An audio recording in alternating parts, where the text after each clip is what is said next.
اعوذ باللہ من الشیطان الرجیم، بسم اللہ الرحمن الرحیم۔ عزیز طلبہ اور طالبات، امتحانات بڑے قریب آ رہے ہیں، شیڈول آ چکا ہے، ایگزام کی تیاری کے لیے پریپریشن ہالیڈے دے دیے گئے ہیں، بچیاں پریشان ہیں، کمنٹ آ رہے ہیں، میسیج آ رہے ہیں کہ سر پڑھنا کیا کیا ہے۔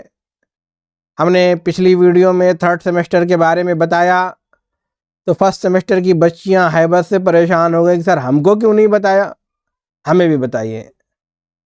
تو آج ہم اسی سلسلے میں آپ سب کے سامنے آئے ہیں۔ آج ہم بات کریں گے second language Urdu, B A, B S C, B com, B B A, first semester, Urdu کا نصاب کیا ہے، کتنا پڑھنا ہے، اور اس کے بعد ہم بتائیں گے کہ کیا کیا خاص چیزیں ہیں۔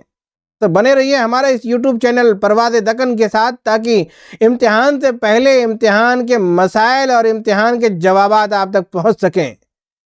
ڈیلی دیکھیے، روز دیکھیے، اور پڑھ رہے ہیں تو تھوڑا سا وقت نکال کے دیکھیے، کیونکہ اینڈ ٹائم پہ کچھ خاص باتیں آپ کو بتائی جا سکتی ہیں، جس طرح سے ہم بار بار آپ کے سامنے آ رہے ہیں اور نئے نئے موضوعات لے کر کے آ رہے ہیں، اور تاکہ آپ کا مسئلہ حل ہو جائے اور امتحان میں آپ اچھے مارکس لے آئیں۔ آپ نے بہت پڑھ لیا ہے، بہت سارے کلاسز ہو چکی ہیں، لیکن پھر بھی ایک ہیبت تو ہوتی ہے، کیونکہ یہ امتحان ہے نا، امتحان تو اچھوں کے چھکے چھڑا دیتا ہے۔ تو بہرحال ہمیں گھبرانے کی ضرورت نہیں ہے، یہ میدان محشر والا امتحان نہیں ہے، یہ دنیاوی امتحان ہے، اور دنیاوی امتحان کوئی خاص معنی نہیں رکھتا۔ تو بہرحال ہم بنے رہیں اسی طریقے سے، اور ہم بتاتے ہیں آپ کو کہ پڑھنا کیا ہے اور کیا کیا نصاب ہے۔ دیکھیں گے غزل کے حصے میں جو پہلی یونٹ ہے، قلی قطب شاہ کی جو غزل شامل ہے، سنو عاقلاں سب کی دنیا ہے فانی، دوسری غزل ہے میری سانولی من کی پیاری دسے۔ یہ قلی قطب شاہ کی غزل ہے۔ دونوں غزلوں میں سے میں نے خاص نشانات لگوا دیے تھے، بتا دیا تھا کہ یہ امتحان میں اس کی تشریح پوچھی جا سکتی ہے۔ دوسری غزل ہے ولی دکنی کی، پی کے ہوتے نہ کر تو میں کی ثنا، سجن کے باج عالم میں دیگر نہیں۔ یہ دو غزلیں ہیں جس کا مطلع کا شعر مصرع میں نے پڑھا ہے۔ اور اسی طریقے سے سراج اورنگ آبادی کی مجھ کو ایک دم قرار نہیں ہرگز، اور دوسری غزل جو ہے جو تیرے غم کی تمنا نہ کیا۔ میر تقی میر کی جو غزل شامل ہے، کوئی نہیں جہاں میں جو اندو ہوگی نہیں، ہم سے ٹک آگے زمانے میں ہوا کیا کیا کچھ۔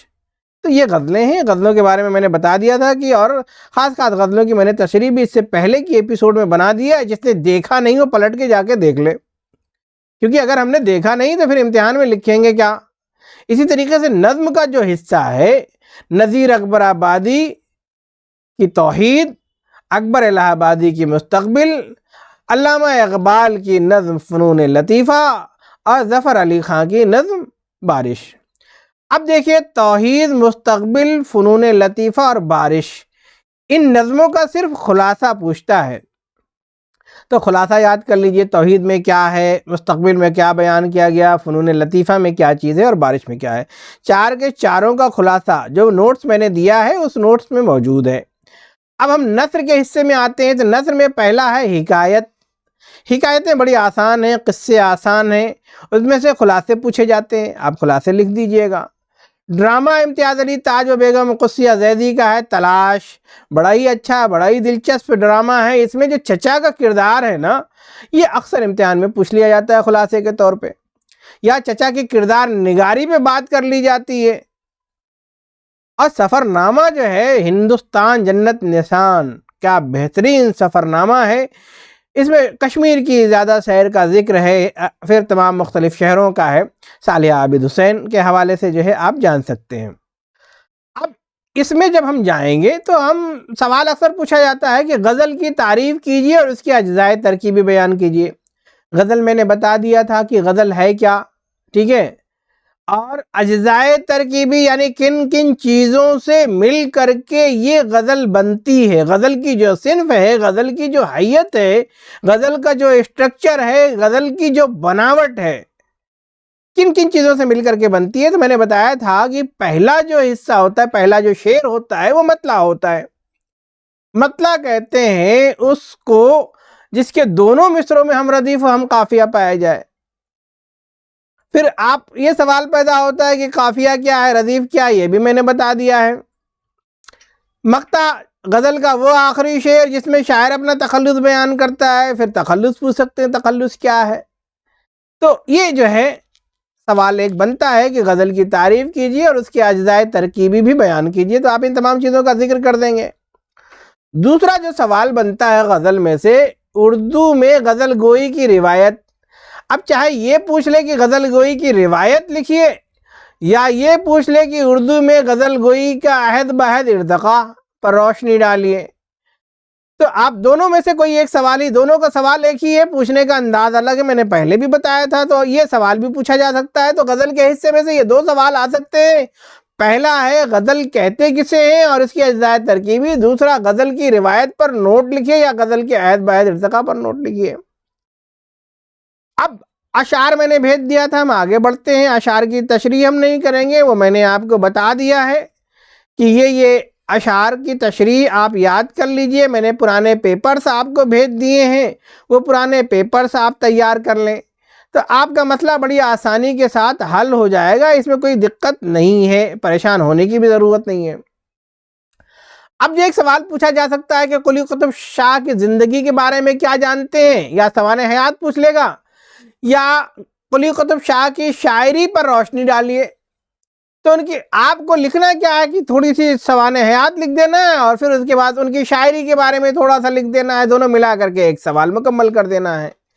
اسی طریقے سے ولی اورنگ آبادی کی شاعری پر نوٹ لکھیے کہ ان کی شاعری کیا تھی، غزل گوئی کیا تھی، تو اس میں بھی آپ کیا کریں گے، تھوڑی سی سوانح حیات کا حصہ ڈالیے اور پھر انہوں نے جو کچھ کہا ہے جو غزل گوئی کی ہے اس پر روشنی ڈالیے یا ان کے خصوصیات بیان کر دیجئے۔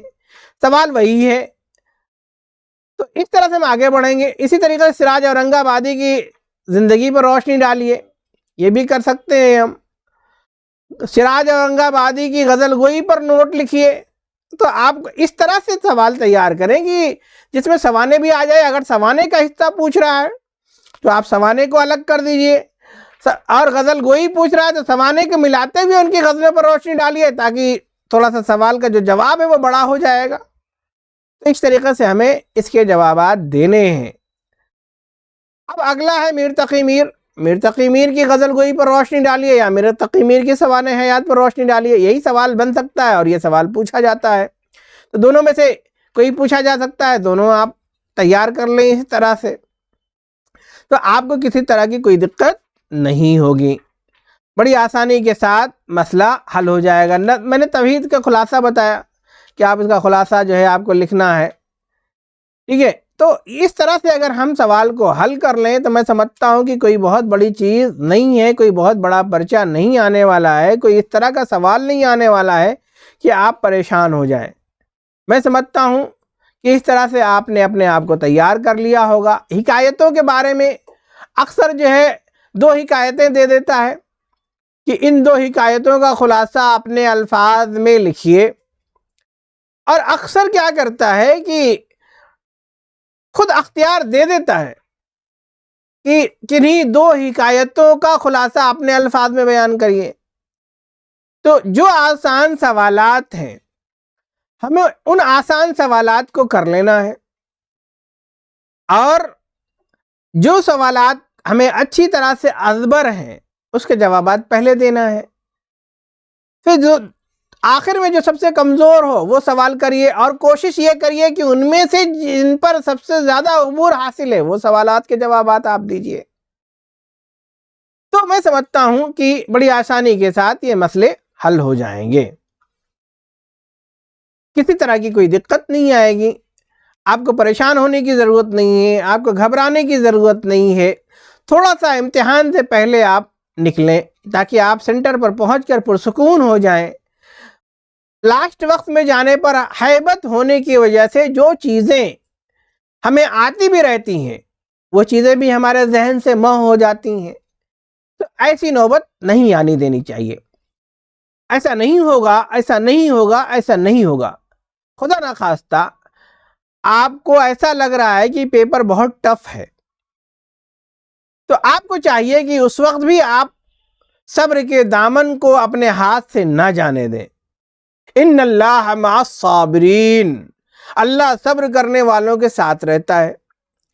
تو آپ کو جو سمجھ میں آ رہا ہے سوال کا نمبر ڈالیے، اور جو سمجھ میں آ رہا ہے اس کا اپنے اعتبار سے جواب دے دیجئے، اپنے حساب سے لکھ دیجئے۔ کوئی سوال آپ کو خالی نہیں چھوڑنا ہے، کیونکہ خالی سوال پہ ممتحن کوئی جو ہے مارکس نہیں دے سکتا، لیکن کچھ لکھا ہوا ہے تو وہ کچھ دے دے گا۔ تو ایسی توقع نہیں ہے، کیونکہ جن لوگوں نے کلاس کی ہے، جو لوگ ہماری کلاس میں شامل رہے ہیں، میں سمجھتا ہوں بڑے دعوے کے ساتھ کہ یہ نوبت ان کے ساتھ نہیں آئے گی۔ میں نے ان تمام چیزوں پر، ان تمام نکات پر بات کی ہے۔ میں نے بہت اچھی طریقے سے اصناف کو سمجھایا ہے۔ میں نے بہت اچھی طریقے سے تمام چیزوں پہ باریکیوں سے سمجھانے کی کوشش کی ہے۔ میں نے ان کے اغراض و مقاصد پر بات کی ہے۔ میں نے اگر نظم کو پڑھایا ہے تو نظم کی تاریخ اور عہد بہد ارتقاء پر روشنی ڈالی ہے۔ میں نے اگر غزل کو پڑھایا ہے تو غزل سے پہلے غزل کی تعریف پر روشنی ڈالی ہے۔ تو اس طریقے سے آپ کو کوئی دقت نہیں آنے والی ہے، لیکن پھر بھی ضرورت اس بات کی ہے کہ ہم امتحان گاہ میں جائیں تو ان تمام چیزوں کو بڑے سکون کے ساتھ، بڑی آسانی کے ساتھ کرنے کی کوشش کریں، کیونکہ پریشان ہونے کی ضرورت نہیں ہے۔ بہرحال جو مشورے تھے، کچھ بچیوں کے جو سوالات تھے، میں سمجھتا ہوں کہ یہ ان کے جوابات تھے جو میں نے اپنے اس جو ہے پروگرام میں آپ کے سامنے پیش کی ہے۔ اور اس بچی کا سوال بڑا جنوین تھا، بڑا اچھا تھا، بڑا پیارا تھا، کیونکہ ہر ایک کو ایک ڈر ہوتا ہے، خوف ہوتا ہے، اور اس کو میں مبارکباد دیتا ہوں کہ کم سے کم اس نے سوال کیا۔ اب اس کا سوال کا نتیجہ ہے کہ میں نے ایک ویڈیو اتنی بڑی بنائی، تو صرف اس کا فائدہ اس بچی کو نہیں ہو رہا ہے، تمام بچیوں کو ہو رہا ہے۔ ہمارے ہی کالج نہیں، پورے تلنگانہ کی تمام اردو سیکنڈ لینگویج پڑھنے والی بچیوں کا ہو رہا ہے، کیونکہ ہمارے اس چینل کے ساتھ مختلف ڈگری کالجز کے لیکچرر، طلبہ، طالبات تمام جڑے ہوئے ہیں۔ تو میں سمجھتا ہوں کہ اس بچی کو ہم اس کے عزم کو سلام کرتے ہیں کہ اس نے جذبہ دکھایا، شوق دکھایا اور پوچھا، اور ہم بھی جو ہے بچوں کے لیے تتپر رہتے ہیں، بچوں کی خدمت کے لیے، کیونکہ ہمیں جو روزی ملتی ہے، ہمیں جو تنخواہ ملتی ہے، بچوں کے لیے ملتی ہے، بچوں کے کیریئر کے لیے ملتی ہے، ان کو بنانے کے لیے ملتی ہے۔ تو ہمارا کام ہے کہ رہنمائی کرنا، ہمارا کام ہے کہ انہیں سیدھا راستہ دکھانا، ہمارا کام ہے کہ انہیں منزل تک پہنچانا۔ تو بہرحال یہ چینل آپ کو منزل تک پہنچا کے چھوڑے گا، کیونکہ اس کا نام ہی پرواز ہے نا، تو ہم پرواز دلا کے رہیں گے۔ جڑے رہیے ہمارے اس یوٹیوب چینل پرواز دکن کے ساتھ، پھر ملیں گے نئی سیریز کے ساتھ۔ تب تک کے لیے شکریہ، خدا حافظ۔